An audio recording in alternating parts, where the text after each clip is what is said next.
Hey guys, Rob here from the Air Combat Sim podcast. And as I do my second start on the beginning, after having screwed up something, I'm lucky to have the folks from the Virtual Armed Forces here with me today to talk about multiplayer and what it's like to have a group of folks that you can join together and support each other and get going on a group.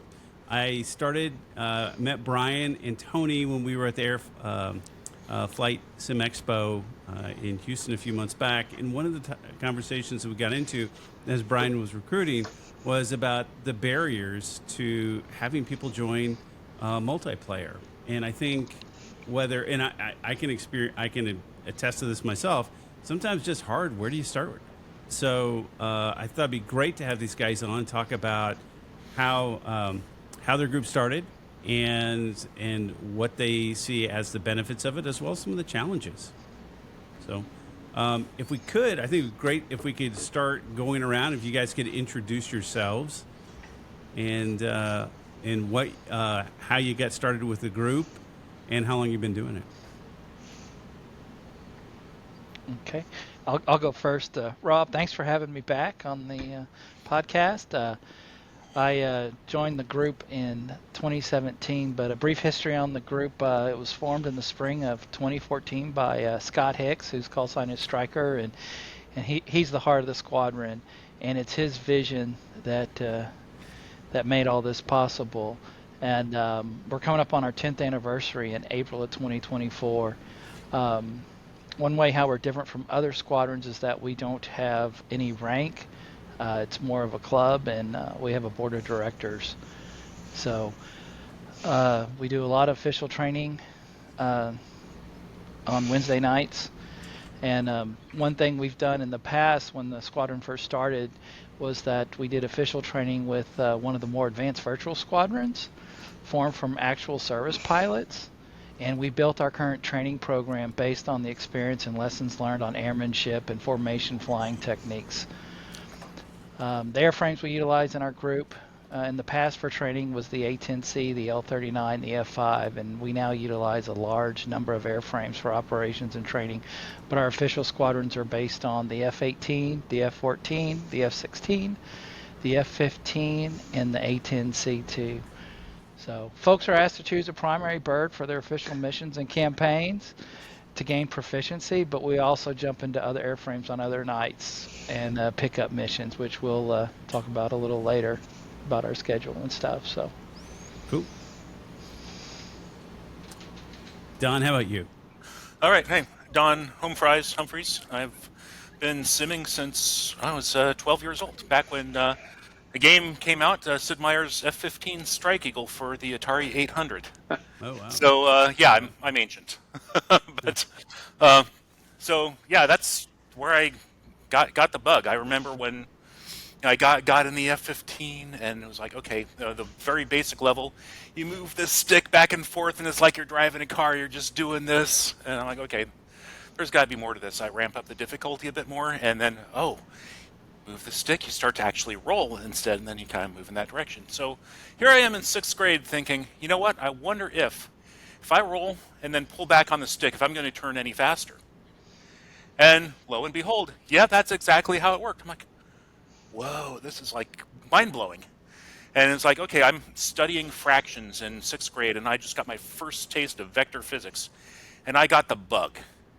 And I was like, I want to do this for a freaking living. So next thing you know, get into Naval ROTC, get a slot into flight school.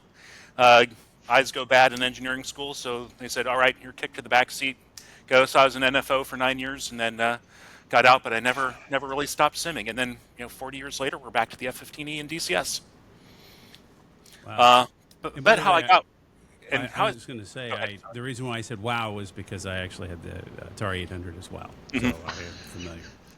Yeah, so how I got with the VAF, well, in about 2010, I got involved with modding. I don't know if you remember the game Total Air War. It was the F-22 sim from the late 90s. I got into modding that about 2010, got it working for Windows 7, upgraded the graphics, and just did a bunch of stuff with that. And one of the things we did was took a lot of these old missions and made them multiplayer compatible.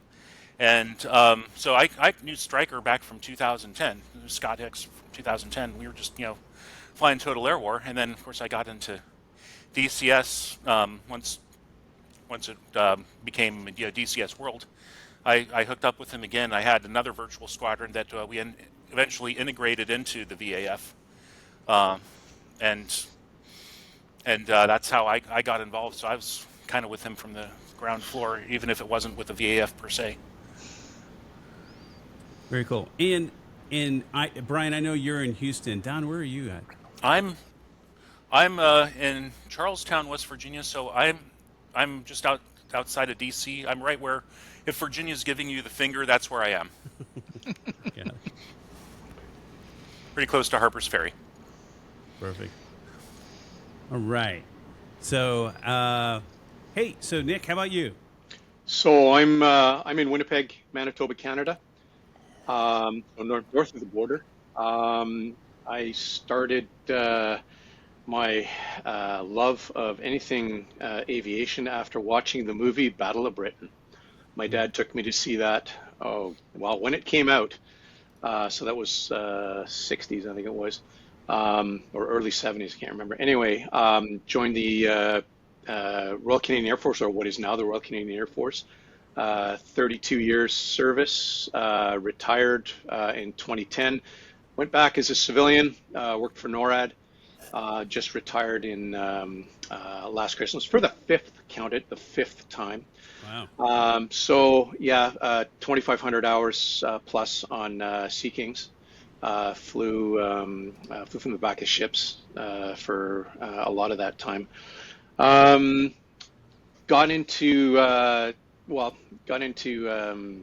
sims with the old. I think the first one I remember was the old F-19 stealth fighter. Yes. I had that. I had that when I was on the HMCS Ottawa. As a TACO on the HMCS Ottawa, and I had that in my cabin. And I remember my ASOP, Airborne Electronic Systems Operator, would come in. Hey, can I play for a while? Yeah, okay. So we would have competitions on that. It was a lot of fun. Anyway, then I got into multiplayer in, I don't know if you guys remember Air Warrior, on the old Genie network. Where you had to old dial up, 2400 baud. It was horrible from today's standards. And I gave it a rest for a while. I found there's some good experiences, some bad experiences. Then I got into IL2, where I met my very good friend Grey Wolf. He shamed me. We really hit it off. He shamed me. And he said, if you don't go and buy the F-14 and be the backseater on my F-14 in DCS, I will buy it for you. And he essentially shamed me into that, and the rest is history. Moved around from a couple of different outfits in DCS. Finally, I really believe found my home with VAF. Is exactly what I was looking for, and Wolfie and I are quite happy to go flying and eat missiles for a living. So it's all Nice. all good. So yeah, that's it in a nutshell. Very cool. Very cool. Well, Sky, how about you?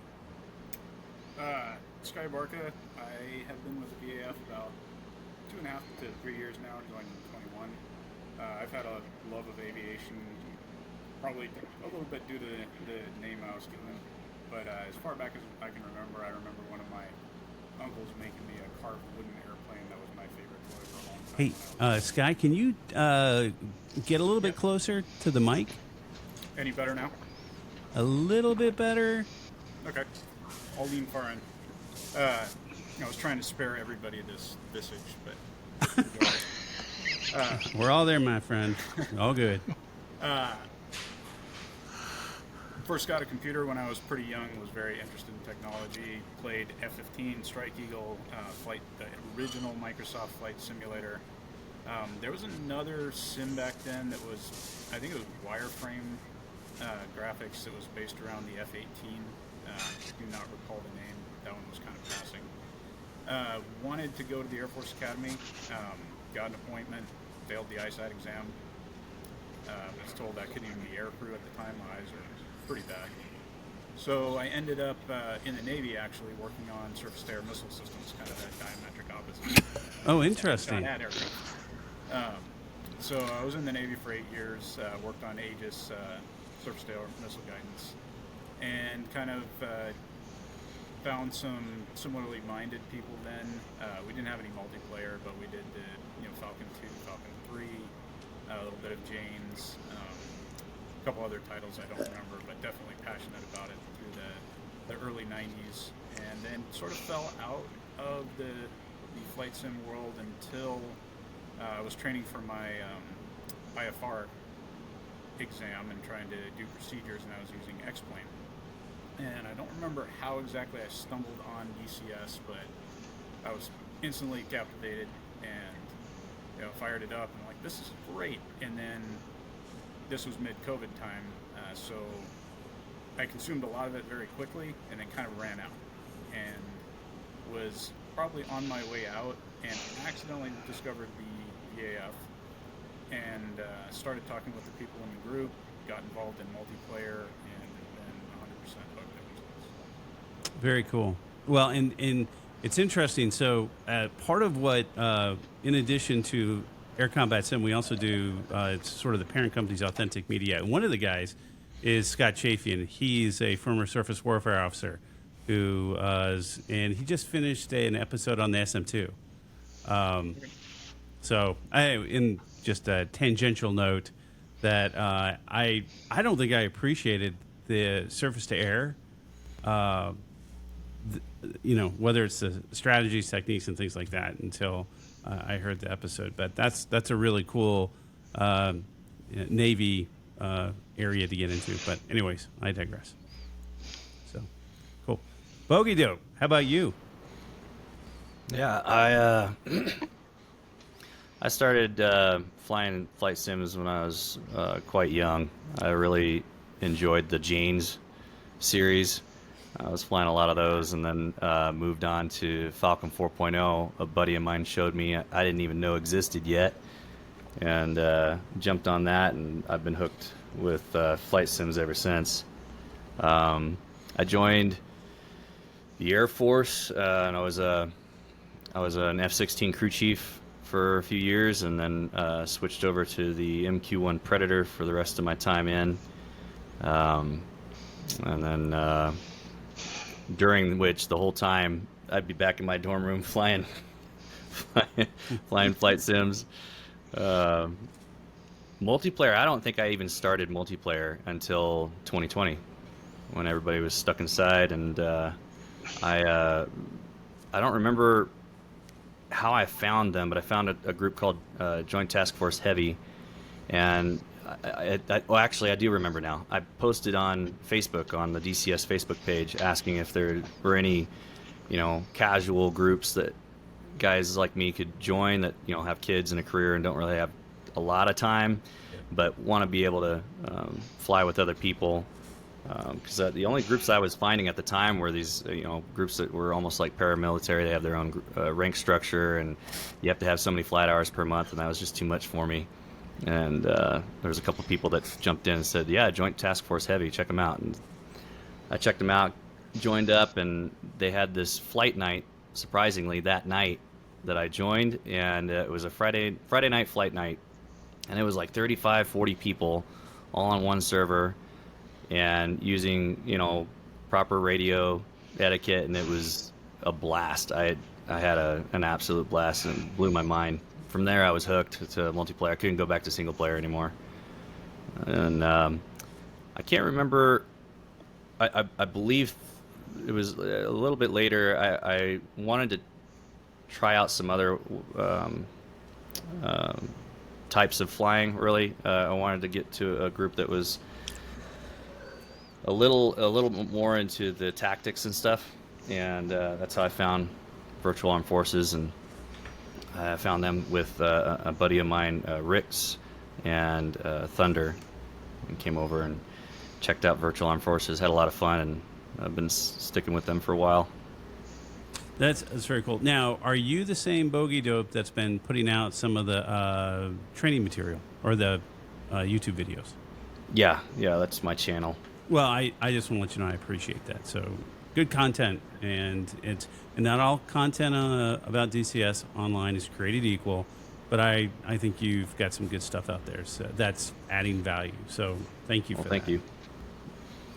So and it's interesting that you brought that up about the different types of groups. So maybe this is a good segue to talk about the different types of squadrons or groups that are out there today. So as you mentioned, there are some groups that are very strict, and there are other people who, I've heard some people in comments that I spend enough time in the military, I don't need to have that. Exactly. Yeah, that's exactly how I call it too. It's like if I wanted to fly according to NATOPS, I'd have stayed in.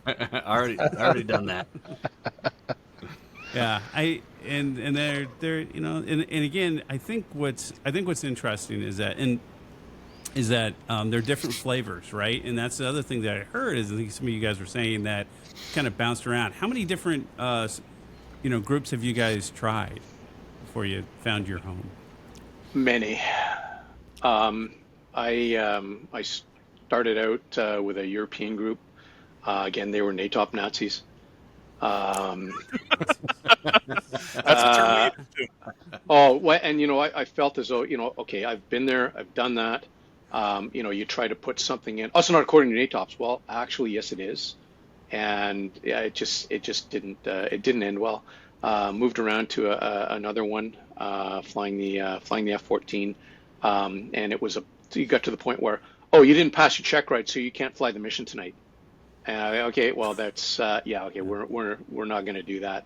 And then I just got so fed up with that, and I was actually going to quit. And then I was just searching the forums, and I saw VAF recruiting. So I went to their Discord channel, and that same night I was granted access to everything. I thought, okay, I want to be here. And that was that. Started kind of hanging out with Home Fries and Albie, shooting the shit with them, and it just was a really good match. And even now, I don't think I've landed. How many times have I landed? I think maybe twice successfully.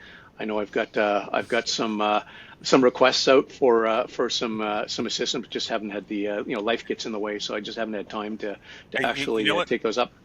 Both of those landings were on the same landing, so you did great. Yeah, there you go. It was the second bound. There you go. There you go. Yeah, it's all good. So, and even I also fly IL-2, which is that's where I met Wolfie, Grey Wolf, who is also a VF member, and we hit it off. And he's like him and I've told him things that I have not even told my wife. And I've never even laid eyes on the guy. And he's told me the same thing. We just kind of sit there and we're just like two old married, an old married couple. He flies, front end, I fly back end, and we're just, arguing back. No, you need to do this. No, your other left, that sort of thing. And it's just really good. So him and I came and we found VAF, and it's the rest is history. That's awesome. And again, I what I would say is, everybody's going to have their, we'll focus on VAF's tone, but I think to your point, and again, there's nothing wrong with it. There, as Casmo calls them, the rivet counters, and there are a lot of folks that are out there that that like the NATOP Nazi. I had not heard that phrase before, but that's wonderful. Oh, it is. So it's real.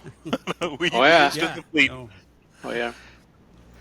So there are definitely going to be groups out there, and I think I had done something to offend somebody once when I said, "What are you saluting everything?" And I was like, and they're like, "Yeah." So they're even the persona that they have within the squad, within their virtual ranks. So, and that's fine. But again, I think it all comes down to you got to pick what's right for you. It comes down to fit, and that's not our fit. Exactly. Here's the thing: is we have fun, and we have fun not because we just screw around. We don't take off from taxiways. We have a comm plan. We have stuff that we don't have. We have procedures. Obviously, we don't go all into depth about every little thing, but we have stuff to keep us from flying into the same piece of airspace at the same time. we don't take off from taxiways. We take off and land at the same direction. We brief all that ahead of time. We don't? We do. Most of us at most times, when it's properly briefed, yes. Yeah. I'm trying to put on a good face here. Come here. No, the bottom line is we have plans. We do it right, and we have fun by doing it right. When you're doing it right and you are successful, and you bring everyone back from a sortie, that is fun. So we have fun by doing it right. So we have high standards, but at the same time, we also recognize that we have lives outside of the internet, and people can go at their own pace. If someone's busy, I was just had real life busy for the past month, and I was kind of I was kind of in the wind for a while. It is what it is, and then you come back and it's like you didn't miss a day, and everyone's happy to see you. It's not like, okay, you got to get another check ride. You're low on your hours this month. None of that. Noted. Yeah. No. And so you mentioned you don't have ranks, but you do have a board of directors. What is that? That sounds pretty formal. Well, we have 3 people to resolve issues when things come up, which doesn't happen very often, but sometimes it does, and so the board is invoked to. So what are some of those issues? Or well, just for example. Well, for example, let's say if we have a set of procedures for block 1 through 4 for training, and we had one person that came in and wanted to change how we did things, and it's like, well, no, that's not what we do. And they got a little upset, and so they were trying to change the way we execute. And that's the thing. If So, someone has a suggestion, then absolutely bring it up. Yeah. But people need to buy off on it. Yeah. I think it's more of 3 people that mediate things, and their focus is really to keep the culture that is here consistent, so that things aren't changing on a whim, or they're not changing too drastically. Kind of the previous question about spending time with other groups. I've flown a little bit. Mutual friend kind of pulled me into a couple other groups for a few things, and good people, fun, but each group I think has their own kind of feel to them, their own tone, and that's why it's important to find one that fits you. And when you find that group that fits, it's really disheartening to have it change a lot. And I think that's one thing the board really does well, is that if there's drastic changes or large proposals, they mediate that, and their focus again being to keep the group consistent. I mean, compared to the real world, in the engineering world, you have change requests. You don't just execute a change without thinking it through, and that's kind of what the board does. The board is a speed bump against drastic change. Mm-hmm.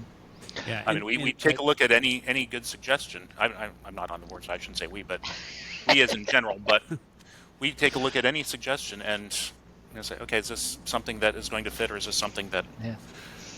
And sometimes they are implemented. One example I have, Sky, who does an awesome job building missions and makes them very challenging and fun, where we support each other mutually to achieve objectives, and we have to, or else we're not going to succeed. So he said, hey, I know we only use official modules. He goes, I have an idea for using the A4 in the Sinai map.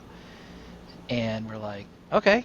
And on Thursday nights, we do either World War II Normandy or the Sinai Cold War. And we have had a blast with the Sinai map in the Cold War, about 1972. So when the F4 comes out, that's going to be fun. Oh, my God, yeah. Yeah, so it'll be fun having Skyhawks and F4s on the Sinai map. So, and I probably started with that board and issues too soon, because I think probably we rewound a bit and said, okay, why don't we take this scenario and go, when somebody is looking for a group and they're talking to you and they realize, hey, you're a bunch of good dudes that are not the NATOPS Nazis. What does it look like for them to get started with you? What does it look like? What does that look like to get trained and get operational? It's all about demeaning rookies and giving them awful call signs. Oh, wait, no, that was the squadron. Never mind. That was my actual squadron. The, Yeah. it's the three pillars of instruction: fear, sarcasm, and ridicule.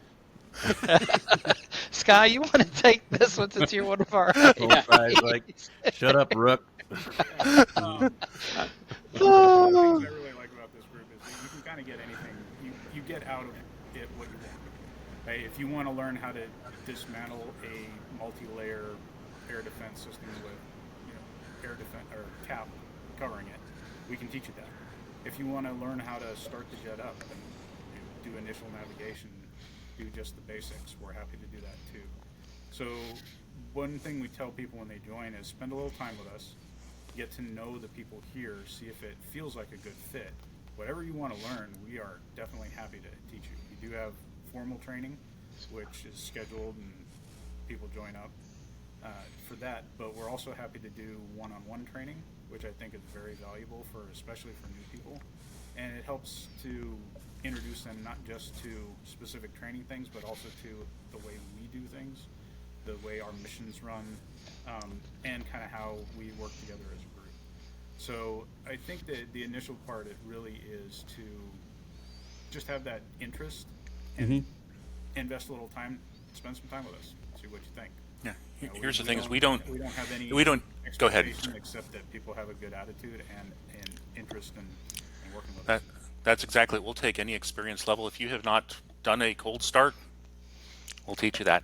As long as you have the interest and the willingness to learn. We just got a guy whose experience in flight sims is Battlefield and War Thunder, and we're getting him up to speed. I've already done a dollar ride with him, got some formation flying with him, and hardest part when you start out in DCS is keeping sight of the airplane. I mean, it's picking out a dot on a speck on a screen is not an easy thing to do. So we get it. We've been there and we're patient, and it's like we're not expecting you to be Chuck Yeager out of the bag. There's a learning curve. We're patient, and you get out of it what you put into it. Talent is optional. What about the labels? Well, our servers don't have labels, but I encourage people to start with a dot. Yeah.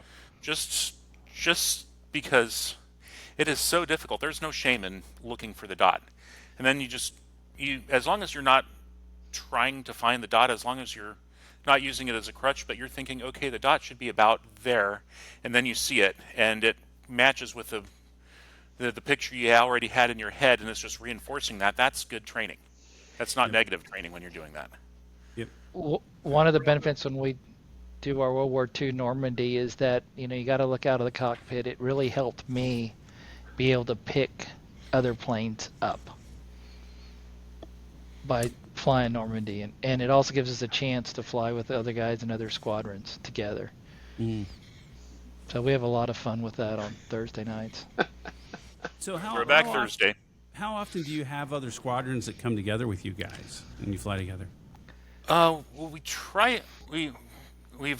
Haven't done it in probably a few months, but we try to do at least once a month joint operation.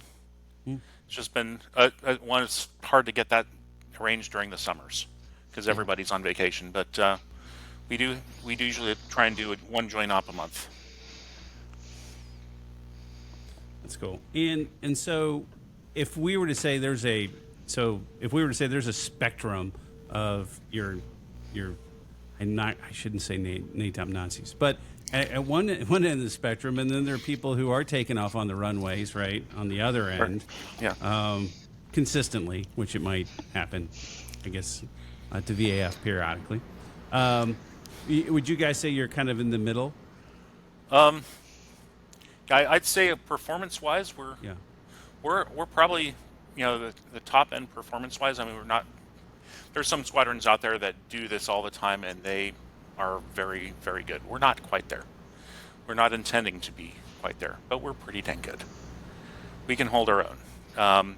The missions we practice on are. I'm going to call them, and I'm going to give Sky all the credit for this because he's an absolute wizard at this stuff. But the missions we have are really more like semi-dynamic campaigns that run persistently on a server, this is the closest experience you're going to get to the Falcon 4.0 dynamic campaign until the ED campaign engine comes out. We have a persistent campaign that goes on 3 servers, 24/7. So, and it's all integrated air defense systems, all integrated coordinated strikes. So you have to have caps. So you have aggressive interceptors coming out to get us. We have to seed to roll back the IADs so we can expand our cap, take territory, knock out airfields, send in the helos, take over airfields, take over territories, lather, rinse, repeat another sector. Very cool. And tank if you want to. That's an option. Now, Sky, how did you get going in terms of you're relative? I think you said you're relatively new to it, but jumping in, relatively new, less than 3 years, or around 3 years. But jumping in and start making campaigns. Are you a software developer, or you had a passion for it? I'd say I had a passion for it. Like I said, it was kind of a time where there wasn't a lot to do, so I was spending a lot of time in DCS, especially once I found VAF and started flying on. They had a dynamic campaign, and the only thing that I wanted was to use more of the maps. I find that in DCS, a lot of times things tend to focus on one area of the maps, and these are large maps with a lot of interesting places, a lot of different airfields to use. So I had a desire to make something where we could progress through an entire map, especially when the Syria map came out. And so it was a steep learning curve. I just kind of dove into it. I got a lot of help from other people in the VAF. We have a couple of guys that are very good at both scripting and at mission designing. They just don't always have a lot of time to do both. So I had the time, I leaned on them for their expertise, and have just been kind of doing it ever since. I read a lot of books, did a lot of scenarios when in my role in the Navy. I was part of the CIC crew, so we used to do a lot of training on different scenarios. And so there was a lot of things in the past that I wanted to try to bring to life within DCS, and so I had a lot of ideas. I just needed to develop the skills to do it, and just like with the flying skills in here, we have guys that are very good at all different aspects, including mission design. So they helped me out. That's very cool. Now, do you have a map that is that you guys stick with primarily? That is a fave. I hear Syria. I heard Syria. I'm a big fan of South Atlantic. You need to fly that more. Just put that out there. That's a weekend map. We have a semi-campaign style one developed for each of the maps, except really Nevada or Marianas. Marianas, I feel, is just a little bit limited for content, and Nevada we use for training, so we get plenty of time on that map. But the rest of them, we have different things. Each one is a little different type of flavor. Persian Gulf, it's more taking territory. Syria, it's progressing through the map. The territory isn't really taken by us. It can be, but a little bit of different flavor for each map. So the map is a little unique, and the style of the missions are unique, including the opponents, what type of airframes they have, weaponry, sound types, things like that. So, but people seem to prefer Syria, or PG are the two most popular. Interesting. Okay, cool. Now, people who don't like to tank don't like South Atlantic. South Atlantic seems to be very controversial. But I'll leave it there. That's really cool. Now, do you train folks if they're like, hey, I'd love to start building maps or missions? Do you guys help them get up to speed on that as well? I think that's a good question for Bogey. How did he was starting to build missions? He built a fantastic one, so he might have the best perspective on that learning process.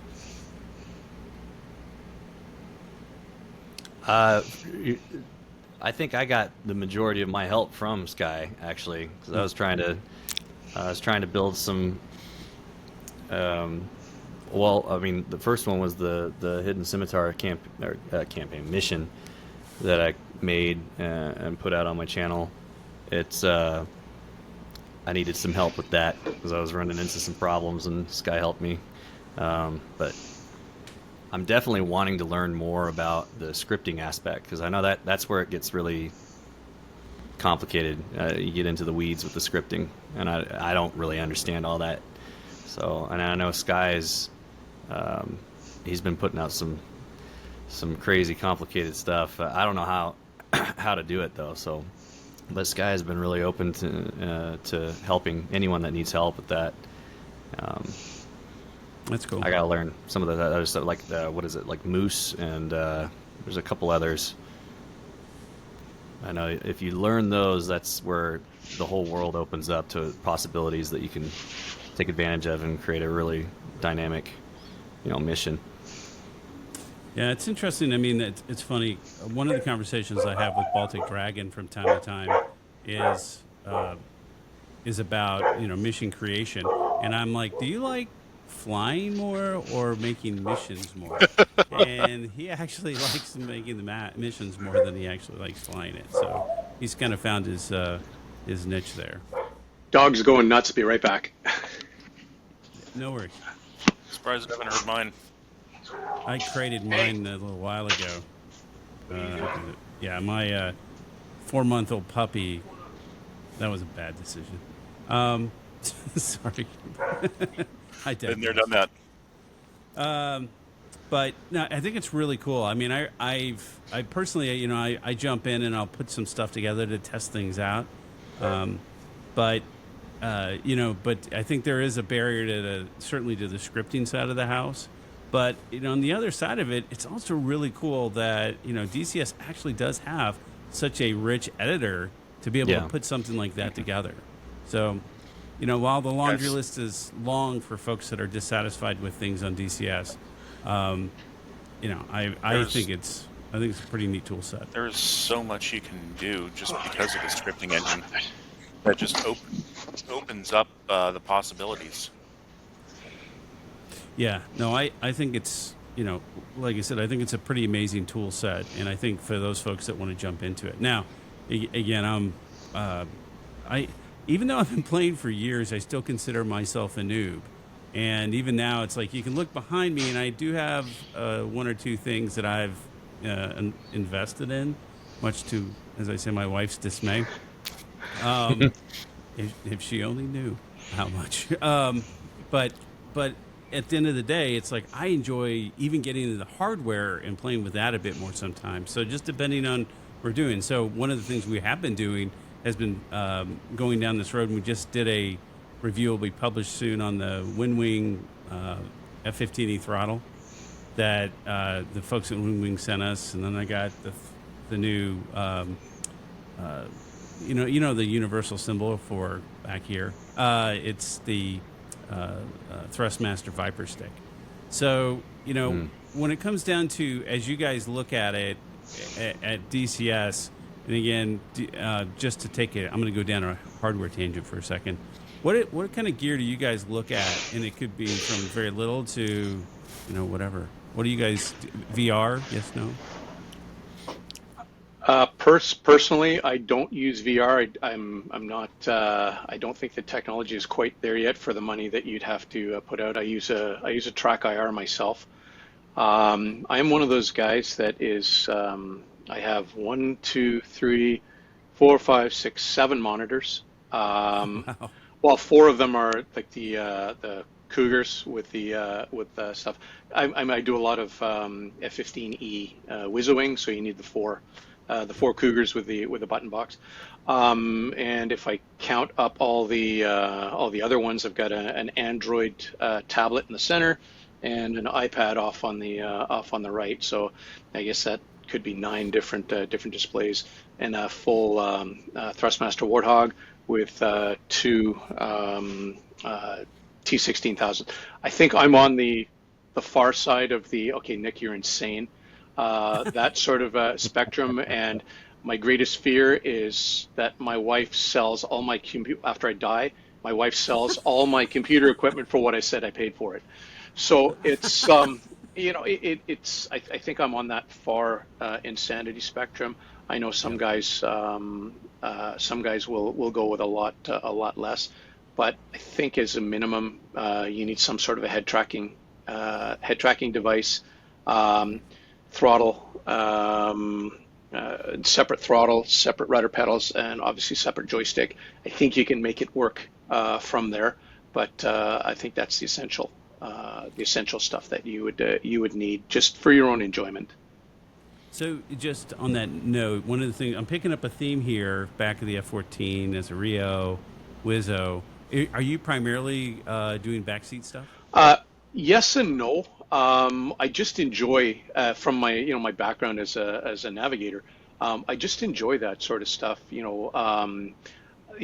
a Rio is a really intelligent overachiever, and a pilot is poor intelligence, lacks obvious talent. But as the back ender, I'm the brains of the operation versus the brawn. But it's like I said, I just happen to enjoy that. I personally don't think I have the coordination. I mean, yeah, two successful landings on the same attempt. That's about it. But it's I do enjoy putting the aircraft at the right spot at the right time. Yeah. To achieve the mission. And again, yeah, you may be looking at a theme there, but it doesn't say I won't fly, especially warbirds. I just love doing that sort of stuff. But if I can get the silly thing airborne. But yeah, it's I do enjoy the Wizzo part of it. But that's not to say I'm not going to ever do front end stuff. Noted. Okay, when we talk about my hardware, I've been into Thrustmaster since the Weapons Control System Mark 1, which is that was the throttle that you had to daisy chain with your keyboard, and then you actually use dip switches to select which sim you were flying, whether it would be Chuck Yeager's Air Combat Trainer, Falcon 3, Falcon AT, Wing Commander. I mean, it was programmed. It was entirely keyboard, and so I've been with. Got one of the Cougars when they came out, and then when I was in DCS, I was like, I would love to have a profile that I don't have to, actually dump profiles and load another one if I want to change a plane. So I realized I couldn't do that in the native Cougar language anymore. I can't remember what it was called, but the Warthog had just come out and they Foxy. added Target. It's Foxy. Foxy was Foxy, yes. And the Thrustmaster just come out with Target for the Warthog. I'm like, okay. So I guess I'll get into C programming, and I wrote this entire Target profile, what's called CTS, and I'll make sure we link it somewhere in the notes. So yeah, it's about 70,000 lines of code of C that covers almost every plane in DCS. And I'm actually at the stack limit right now. I think I need to completely revamp it before I can add any more. So I basically have that. So I'm very much into the Thrustmaster ecosystem because I am involved in programming, but I can basically program the MFDs to do whatever they need to do. Holy smokes. And so long presses, short presses, now, are you a presses. software engineer by training? I was. I used to. I'm a systems engineer, but I did software development for a number of years and enterprise architecture. Got it. Yeah. No, there's I hear the engineering all the way around here. So, yeah. Very cool. I've also been modding since the mid '90s, so not my first rodeo. So I've got so that's me. I'm pretty much married to Thrustmaster just because I've got that whole programming system going. Very cool. We have a pretty diverse, when it comes to equipment, it's pretty diverse. We have a lot of people with extra things, some that are pretty basic. We have a very dedicated group of VR users who spend money they won't even admit that they spend to be right on the cutting edge of VR. And the person Bogey Dope mentioned earlier, Rix, that was from his previous squadron, is actually building a full 3D motion sim pit. Oh, wow. He's a mechanical engineer, and so not sure where he's at on the progress with it, but it looked like the frame and most of the motors and hydraulics were all set up. So he's going all in, and I think for him that's kind of his passion. Like you were talking about, different parts of DCS are we get more passionate about. For him, it's definitely that mechanical and the interface side, and Yeah. so he's gone all in on creating full 3D motion enclosure for him to fly. Wow. Yeah, I have to say that you don't really have to be all in to get a lot out of DCS. I mean, for the longest time, since I began, I've had very, very basics as far as controls go. Up until 2021, I was still using the Thrustmaster X52. It's just a plastic stick, and no VR and nothing like that. And I was having a blast. I didn't have to have everything under the sun to really enjoy DCS or any flight sim. I mean, recently I got the Verpal setup, and I've got Track IR, which has changed everything. Oh yeah. I have VR, but with VR, I'm kind of limited with my hardware, so I'd rather use Track IR. I get a lot better experience. So, but you don't need that. Just for anyone who's listening, who's kind of starting out, you don't have to have that to enjoy DCS. I mean, I would say you need at least some sort of HOTAS, but because keyboard and mouse, yeah, Eagle Dynamics, they advertise, yeah, we can fly with keyboard and mouse. Like, yeah, I've tried that, and it's almost impossible. Sure, you can. But yeah, but you don't need a $500 setup. You can Right, that's what you I'm can getting get by at. with get by with buttons, a trim hat, Right. and a throttle, and even a twist rudder if you need to start somewhere. Yeah. This And is actually $500. there you go. Oh my gosh. I got it now they just send it to me. So I was very fortunate. But I can't imagine justifying this.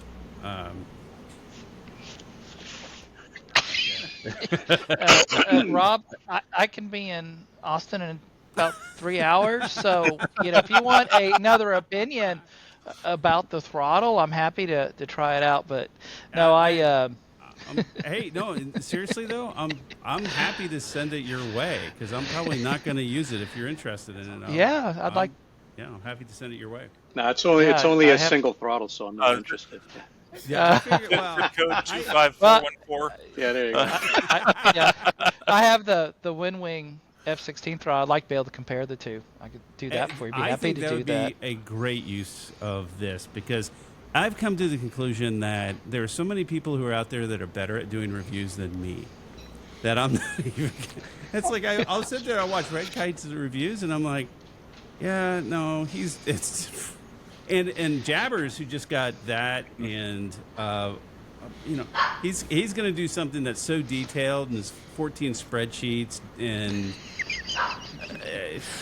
no, I'm not. But the thing is I've got the WinWing and I've got that one, and so we just recorded it, and I think I call it Throttle Talk. Because I do have the F-15E from WinWing too, and I took off the Super Taurus and I put on the WinWing, and the wing I can tell because what's still on there now, right? Because that's how I tell what's sticking. And so I still have the F-15E from WinWing in there, which has been pretty great. So The Thrustmaster sent you that stick? the throttle, yeah. No, the stick, the 16 stick behind you. Oh no, that one is actually Real Simulator. Oh, okay. Oh, That was okay. Thrustmaster. Nice. Yeah. No, but I do have Thrustmaster one too. So as far as It's a problem. oh, I know, There needs Rob. to be- Rob, There is a problem here. after the Flight Sim Expo, I came home and I said, my birthday's next month, our 25th wedding anniversary. How about a sim pit? Because it's something I enjoy. And my wife, she's like, okay. She was really cool about it because she knows I really enjoy. And the only reason why I'm probably still playing DC is because these guys is the multiplayer. And probably the biggest challenge I have when you ask about what of our challenges were, it's because I buy campaigns, support the builders, but I never play them because when I get online and I have time, I want to jump in and fly with these guys. That's cool. That's Yeah. really cool. And so you'll see somebody on Discord, you'll jump on Discord, hey, what are you doing? and they'll say, well, I'm going after Strike 1-3 in Syria. Okay, hang on, what do you need me to do? And we just jump in and have a pickup game.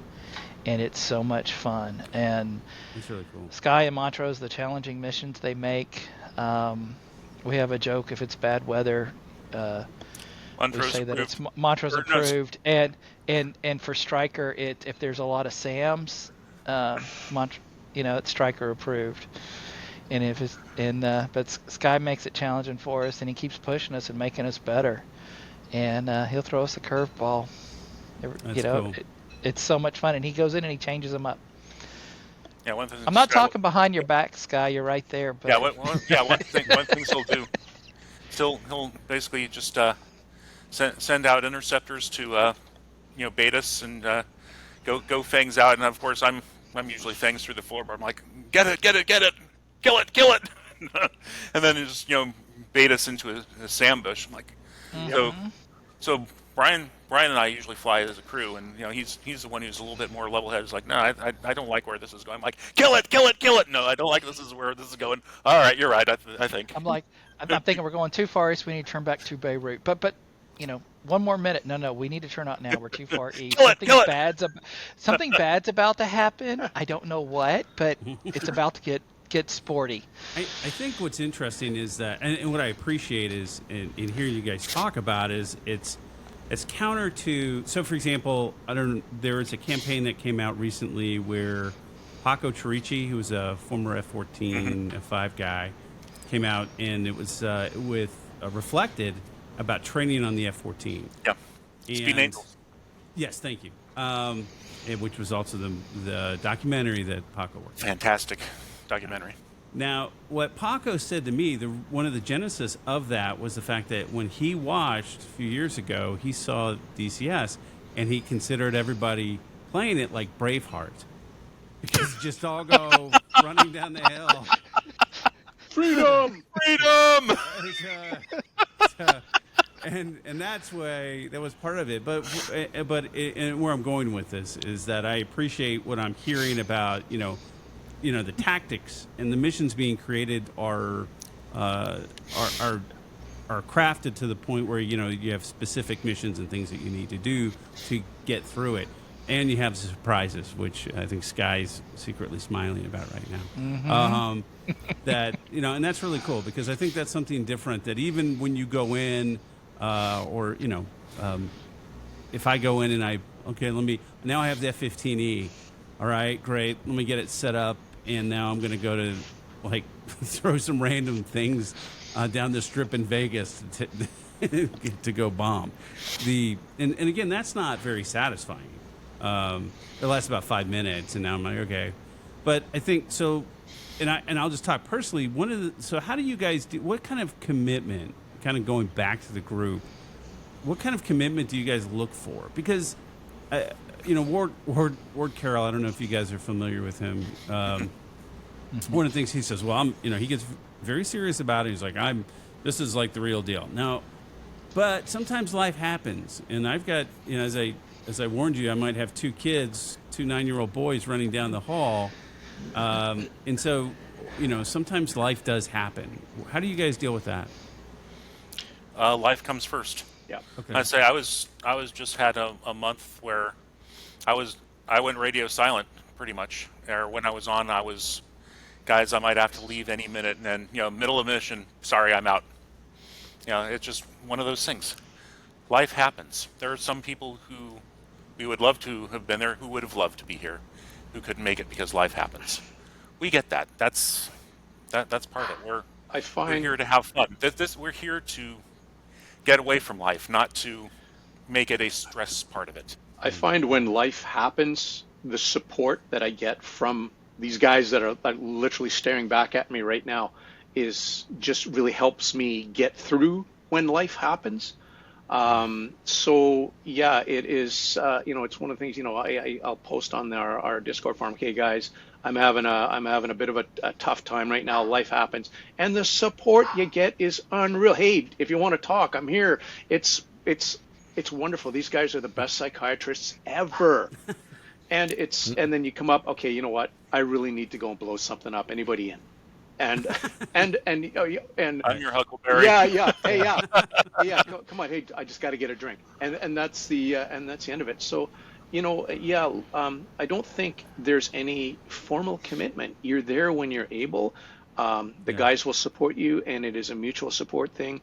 Guys will, say, hey, listen, I've got X happening. Hey, that happened to me. Do you want to talk about it? And it's the support you get is just unreal. So, it's good. It really is. That's really cool. Now that being said, if you're brand new, you probably don't want to lay your first intro to be about how you're sad.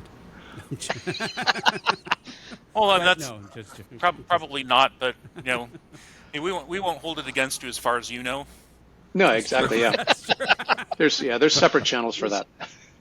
Yeah. So we'll post a mission. You'll see the briefing, and we use Google Calendars, and people say if they're going to accept tentative or not available, so the mission planner can go back in and adjust accordingly. That's cool. The opposition, so it's more balanced, and then the mission builder will give the briefing, and then we'll go do the mission. And depending on the time, if it's getting late, like on a Sunday, if it's getting kind of late, we'll reschedule the debrief on Wednesday, and we'll go through TACView and go through it and learn from it and find out what we did well and things to improve on. Talk about that for a minute. So you fly a mission, and then you actually have a debrief on that too. Mm-hmm. Debrief with TACView. Yeah. Very cool. Okay. Yeah, it's And like we go through each of the elements and each of the planes and say, this is what happened, this is what you did, and this is the SAM that almost got you. Did you notice that it shot at you? Kind of thing. And nope, that was Sky approved right there. yeah, it's like oh look, Diz and Wolfie got shot down by a SAM again, and oh look, I'll be shot down Woper again. So it's, Well, Whopper was asking for no, it. he got in the way again. Yeah, I get it. But it's If Whopper hasn't figured out not to get shot down by friendlies at this point, it's kind of on him, right? Oh, absolutely. It's pretty simple. Whopper should not just be in front of me. That's not a good idea. I think When the 16 I think everybody's shot him down at Yeah, one yeah. point. Everybody Yeah. shot. So one time when the 16 first came out, Whopper was slightly ahead of me. He was out of position instead of us being side by side in formation. And I called the shot. I told him I had the Bandit locked up. It was a Fox 3, and the missile immediately climbed 1,000 feet and went straight for Whopper when I had the Bandit at my 12 o'clock centered in the HUD. So that one was it shouldn't have done that, but that was early in the release of the 16. So, but there, yeah. So, but we joke about. I mean, we try not to shoot each other down. I mean, you feel Yeah, awful I'm when sure. you do it. But, I mean, but there was a time he was emulating a MiG 25 and did a really good job of it. Yeah. yeah, and Sky gets on me, says, "Do not fire a Fox 3 and a furball." After I shot Whopper down twice, I got When more I was thinking with disciplined. the Fox 2, but still, same difference. Oh, that was with us in a 14. And Yeah, that was it's like that. I was like, friendly. I'd just done the IFF and you just shot. I'm like, oh. and damn. I had pulled the trigger. Yeah. I'm like, break. Was that You know, was that like- me and Wolfie? I think it might have been me and Wolfie in the 14. Well, no, you guys got me with the Phoenix that time. Yes, that was revenge. That was just pure revenge. Oh no, but that was delayed revenge because this was Yeah. proper. That was Yeah. a couple years No, back. yeah. Okay. Yeah. And then looking at that you guys that Phoenix wasn't your fault after all. Well, It went wild. yeah. Yeah, it did. Yeah. And we then looked on they basically TACView. followed me down on the deck. Yeah, it's one of the few times the Phoenix has actually hit something.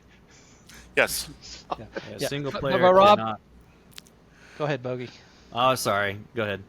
I was just gonna say the blue on blue doesn't happen very often, so I know we're joking about it. I mean, it really. Yeah. We I don't want people to get the idea that we shoot each other all the time. we get ticked at ourselves for doing it, Yeah. but then we laugh about it because Oh my God, yeah. it's about having fun. Oh yeah. Yeah. Yeah. No, I think that I certainly didn't take your the humor around it. Sometimes that's what you have to do. That's exactly it. It's like when you're like, okay, sometimes it's just not your day. It's a sim. It does weird things. Sometimes you get the AI MiG that, like I say, MiG-29 does a 10G, 100. Yeah. Oh yeah, I remember that one. Nick and I were doing this. We were in an engagement. We merged with a MiG-21. So we're like, okay, this thing can't turn. Let's just blow through the engagement. We're going to extend 10 miles, come back around, and get a face shot. And Nope. so we're blowing through. I'm unloading.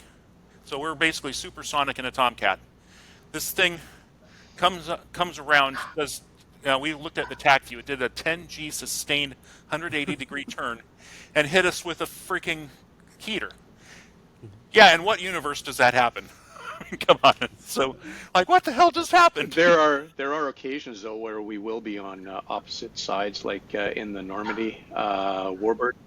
I love coming up in the Dora and just creating mayhem, and it's the evil von Dis is up yet again, and it's just so much fun just to do that. That's awesome. Single player can't hold a candle to the experience you get when you're flying with other human beings. It's so much more fun. You get a much more rich experience. You create memories. Even if you're not doing PvP, if you're doing PvE, it's a camaraderie thing. Yeah, interacting with everybody else. Yeah, I was gonna say, like, good and bad. Yeah. Again, sometimes multiplayer is awesome, but private groups is incredibly, like, 10 times better. Yeah, sometimes the blue on blue is just the price of doing business, and I don't say that lightly, but it happens, and it's like, okay, it's a learning experience. You either win or you learn. Yeah. We had a mission about 2 months ago, and we went up, we executed quickly, got in, got out. Everybody did their part. It was like a symphony. And we landed, we go through the debrief, and I'm like, guys, we screwed up. And we go, what do you mean we screwed up? I said, Sky's just going to make these harder now. I said we did too good.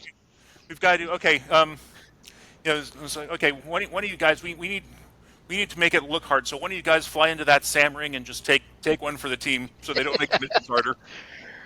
No, it's quite the adrenaline rush when everybody makes it back, and we execute, and the coordination, everything just syncs. It's awesome. It's quite the rush. I always find my biggest adrenaline rush is when you've got one of the other members of the team is in trouble and he's getting pounded, and you come in and you save his butt. And he's like, "Oh, great, thanks for that," and then you both go home and you land. For me, that's the pinnacle. Yeah, we were flying the other night, and Sky told Home Fries and I that we had a couple of MiGs coming to us, and we were in the middle of doing some air to ground, dropping GBU-12s, and we didn't have SA.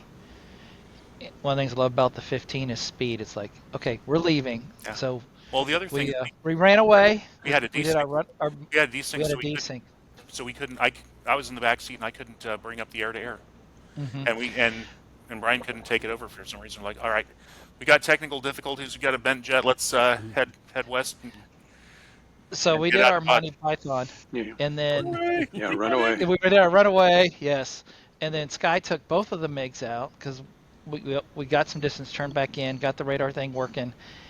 And was getting ready to shoot, and he splashed both of them. But it's all the mutual support. Yeah, like you said, Diz, whenever you help somebody who's in trouble and they're about to get shot down, and you come in and you come, then the cavalry comes. That's awesome. And then we ended up going back and bagging 7 silkworms and 1 BTR-80 with our LGBs and made it home. Yeah, I did an impersonation of an A-10. So you guys mentioned that you mentioned that you have certain aircraft you're sticking with. You mentioned the F-15. Is that the F-15 E and C or just the E? The E. Just the E. Okay. Just the E. No, I think that there's a new F-15C it's being revamped. That'd be great. I know. Even when they did the Flaming Cliffs version, if you look at the hooks, there's hooks for movable switches in the cockpit. Is it really? Yeah, so it's there for full fidelity if they want to do it. Interesting. Yeah, another $13 upgrade. I mean, I'd take it. Oh, yeah, I'd do it. Yeah, heck yeah. Yeah. After the F4 and after the Typhoon and after we'll get to it. And the tornado. Oh yeah, don't forget the Tornado. That's a few years down the road though. They're taking their time with that. Oh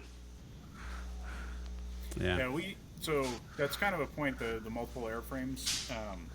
We like people to be proficient in the one to pick one, right, and be able to join us on missions and do their parts.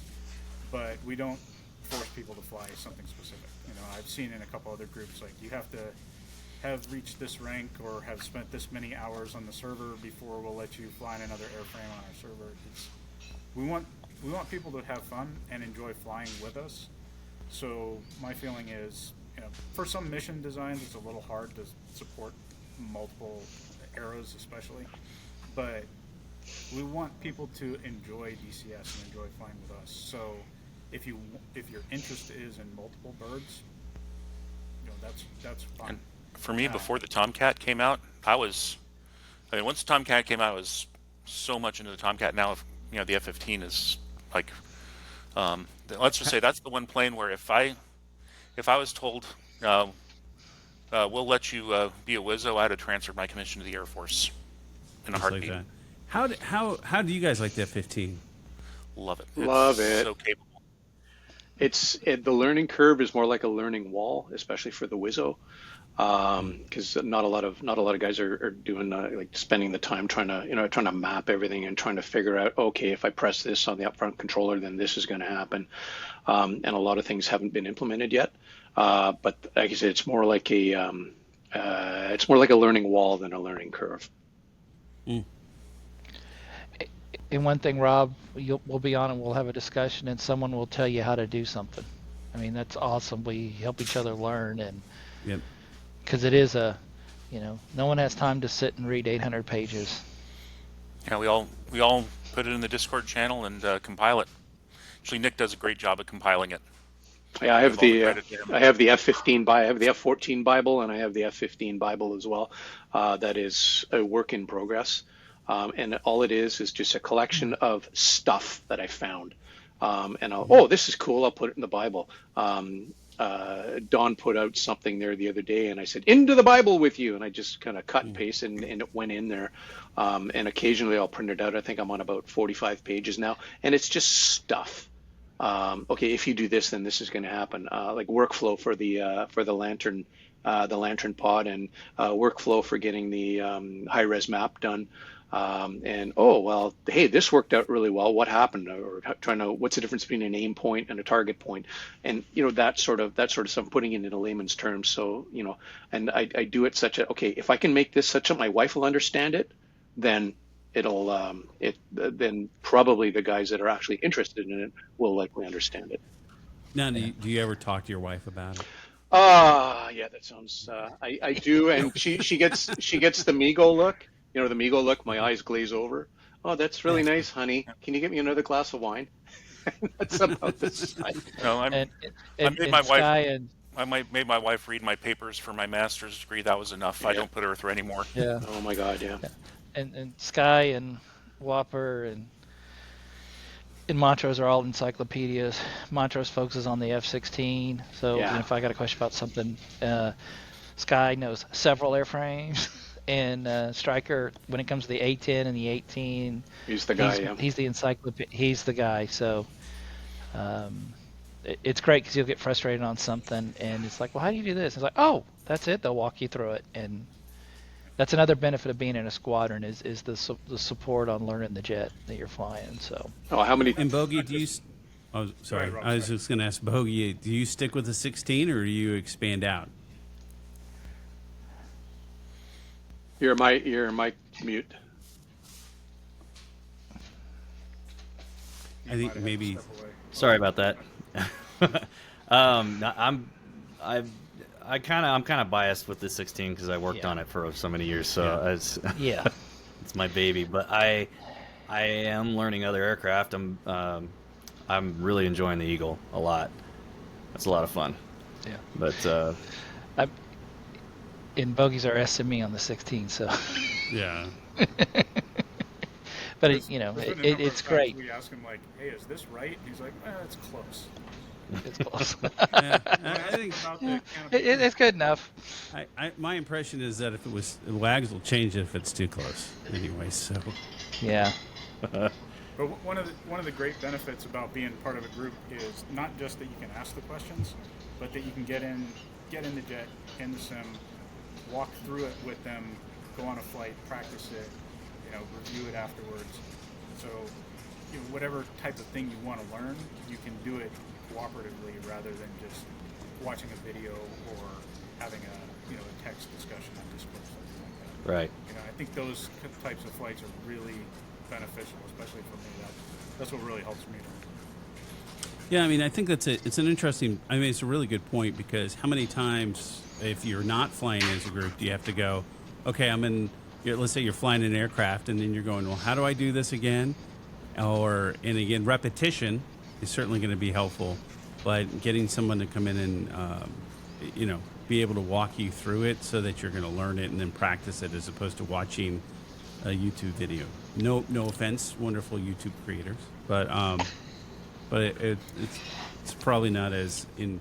Well, how many? Well, that's a great point. Is whether you're watching a YouTube video or doing the tutorial, that's exactly one way to do it, and we can show a different way. It's like, okay, this is what's important as long as you get this done before this. How many And times? you figure out what works for you. Yeah, how many times have I messaged you, Don? Hey, how do you do this? And you're going, I don't know. Okay, I'm gonna have to go and test it, and then I'll come up, 20 minutes later. Okay, this is what happened, and I never knew that. So, and it just, especially with the F-15, learning as you go because the documentation is not obviously not all there yet, and you're trying to figure something out. Like, okay, how do you turn a mark point into a target point? And it's, as far as I can tell, it's all manual at this point. So just stuff like that. Not to dis BD did a fantastic job with the document. Oh God, yes, absolutely. But it is still early access, and I think one of the great things about it is he says, "This is what it's supposed to be. It's not there yet. It'll be there." Yeah. It's like that's great. But until then, we're a lot of times we're figuring out is this how it works or is this early access, and that's just part of the challenge. So the 15 came out. Of course, I was traveling, so I got it installed. I jumped in. Home Fries jumped in the back, and he was very patient because it took me 4 times to walk me through the start procedures. I finally got the engine started, and we could go. But he was very patient.